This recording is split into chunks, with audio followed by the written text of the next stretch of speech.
Hello student, last video we discussed the chapter number 6 multiple choice questions. Today's video we discuss about the chapter number 16 very short answer type question. So start today's topic. Question number 1. What are the causes behind biodiversity? यानी कि जो जैव विविधता है उसके पीछे क्या कारण हैं? So answer is weathering mental and the basis of the diversity is vegetation and tragedy of the biodiversity. The basis cause of such weathering variations of resulted biodiversity is the input of solar energy and water. अगर हम देखें तो जो वनस्पति की जो विविधता है यानी कि जो बायोडाइवर्सिटी है उसमें हम सबसे पहले जो चीज़ देखेंगे तो उसमें जितनी भी तरीके की जो अलग अलग क्षेत्रों में पाए जाने वाली जो सौर ऊर्जा और जो पानी है उसके इनपुट के अकॉर्डिंग ही जो बायोडाइवर्सिटी है वो डेवलप्ड होती है. मतलब सोलर एनर्जी और वाटर की जो अवेलेबिलिटी है उसके अकॉर्डिंग जो वेदरिंग है यानी कि जो उसकी वनस्पति जो विविधता है अक्षय की जो विविधता है वो हमें देखने को मिलती है. The second question is biodiversity is not evenly distributed over the earth. Explain. यानी कि जो जैव विविधता है पृथ्वी पर समान रूप से वितरित नहीं है. The answer is biodiversity is not found evenly on the earth. It is constantly richer in the tropics as on aero patches of polar region. One field large and larger population of fair and fair species. अगर हम देखें तो जो जैव विविधता है उसका पृथ्वी पर समान रूप से वितरण नहीं पाया जाता है. ये उष्ण कटिबंध में लगातार समृद्ध है यानी कि जो ट्रॉपिकल रीजन्स होते हैं वहाँ पे हमें बायोडाइवर्सिटी ज़्यादा देखने को मिलती है. जैसे जैसे हम जो पोलर रीजन की ओर आगे की ओर बढ़ते हैं वैसे वैसे ये बायोडाइवर्सिटी है वो कम होती जाती है. तो सबसे ज़्यादा जो बायोडाइवर्सिटी है वो हमें ट्रॉपिकल रीजन्स में देखने को मिलती है. What is diversity necessary. यानी कि जो विविधता है वो आवश्यक क्यों है. Diversity is action initial for the development and properties of all living beings.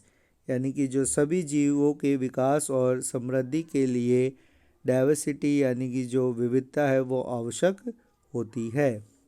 What is ecosystem diversity. यानी कि जो इकोसिस्टम है पारिस्थितिक तंत्र विविधता से क्या अभिप्राय माना जाता है. The broad differences between eco type and the diversity of habitat and ecological process occurring within each ecosystem type continued the ecosystem diversity. यानी जो पारिस्थितिक तंत्र के जितने भी जो टाइप्स है यानी कि प्रकार हैं उनमें अगर हम देखें तो जो प्रत्येक पारिस्थितिक तंत्र के प्रकारों में अगर हम देखें तो अलग अलग तरीके के जो जीव जंतु हैं उसमें निवास करते हैं. तो जो अलग अलग इकोसिस्टम होते हैं उनकी हैबिटेट और जो डाइवर्सिटी है वो भी डिफरेंट टाइप की होती है, अलग अलग हमें देखने को मिलती है.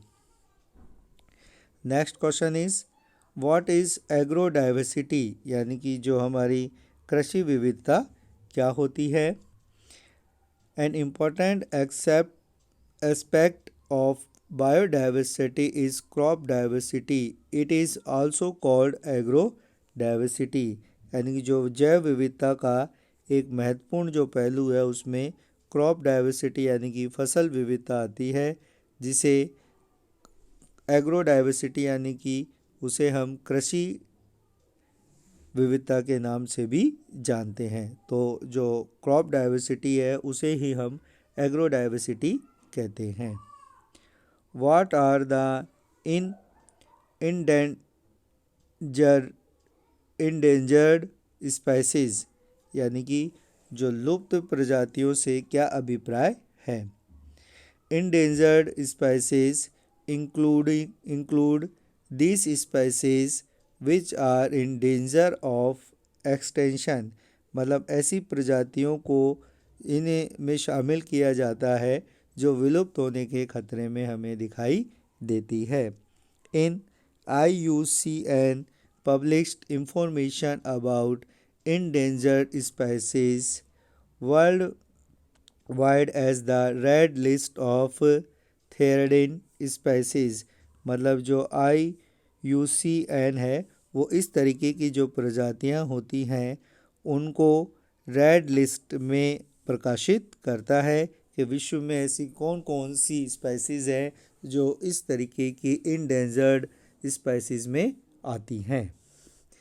Question number 7 is what are rare species, यानी कि जो रेयर स्पेसीज है, दुर्लभ प्रजातियां हैं, वो क्या होती हैं।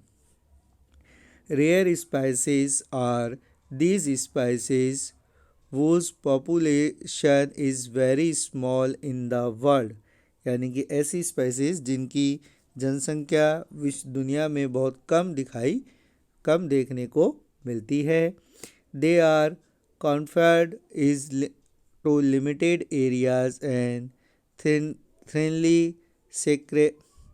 sectored over the wild areas, जो सीमित क्षेत्रों तक ही सीमित रहती है और अलग अलग क्षेत्रों में बिखरी हुई देखने को मिलती है। The question number 8 is what is mega diversity centre, यानी कि जो मेगा डाइवर्सिटी सेंटर क्या होते हैं। There are some countries which are stood in the tropical region the poses a large number of the world species diversity. They are called mega diversity center. It means कुछ ऐसे देश होते हैं जो tropical region यानी कि उष्ण कटिबंधीय क्षेत्रों में होते हैं और उनके पास दुनिया में जो प्रजातियां पाई जाती हैं, जो डाइवर्सिटी होती है, वर्ल्ड डाइवर्सिटी होती है, उसका लार्ज नंबर उसमें माना जाता है। उसे हम मेगा डाइवर्सिटी सेंटर भी कहते हैं। The question number 9 is name the countries which have highest biodiversity, मतलब ऐसे कुछ देशों का नाम बताइए जिनमें हाईएस्ट बायोडाइवर्सिटी हमें देखने को मिलती है।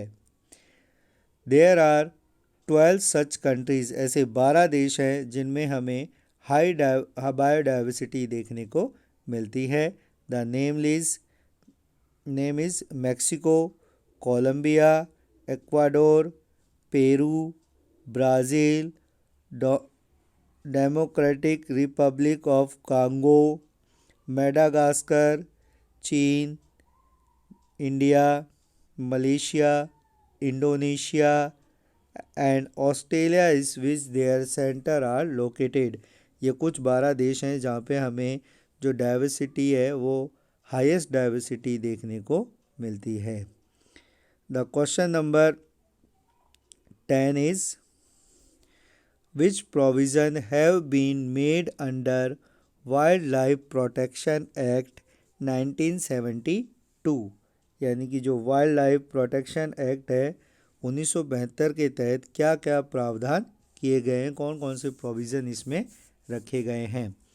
The wild life protection act 1972 provided for the protection of wild animals, यानी कि जो वाइल्ड लाइफ प्रोटेक्शन एक्ट है 1972 उसमें जो वाइल्ड एनिमल्स हैं यानी कि जो जंगली जीव जंतु हैं जिसमें एनिमल्स, बर्ड एंड प्लांट, उसमें तीनों ही चीज़ शामिल होती है, जंगली जानवर, पक्षी और पेड़ पौधों के प्रोटेक्शन यानी कि सुरक्षा करने के लिए इसे बनाया गया था। This act government wild life conservation and protection of endangered species by establishing national park, wildlife sanctuaries and biosphere reserve. यह अधिनियम राष्ट्रीय उद्यान, वन्य जीव अभ्यारण्य और जीव मंडल भंडार की स्थापना करके वन्य जीव संरक्षण और लुप्त प्रजातियों के संरक्षण के लिए निर्मित किया गया है।